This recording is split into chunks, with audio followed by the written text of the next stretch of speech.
Usap-usapan ngayon sa social media ang vlogger na si Tony Fowler at ang boyfriend nitong si Vince Flores matapos ng kanilang pag-aaway dahil sa pagpapakatatay ni Vince sa anak ni Tony na si Tyronia.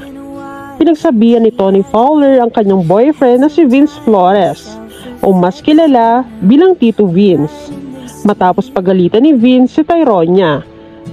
Base sa video na inilabas ni Tony ay pinagalitan lamang ni Vince si Tyronia dahil hindi raw nito sinasagot ang tawag ni Vince at napipikon na raw ito dahil ilang beses na itong nangyari. Katwiran ni Tony, walang karapatan si Vince na pagsalitaan si Tyronia at makikipaghiwalay daw siya kapag hindi tinanggap ni Tyronia ang pagsusori ni Vince.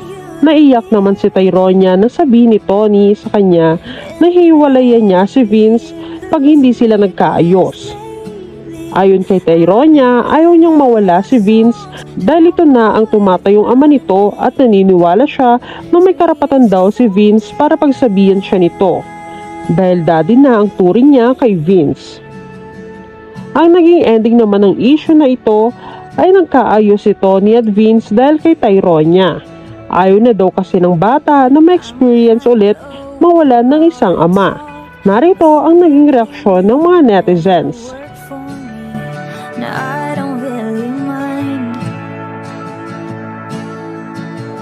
There's nothing wrong with needing you. Anyone who wants to criticize isn't worth the time. But baby, it doesn't make me crazy thinking about you every day, wishing you'd appear. And maybe I'm losing it 'cause lately I've been writing love songs to a boy without a name. So here's your someday.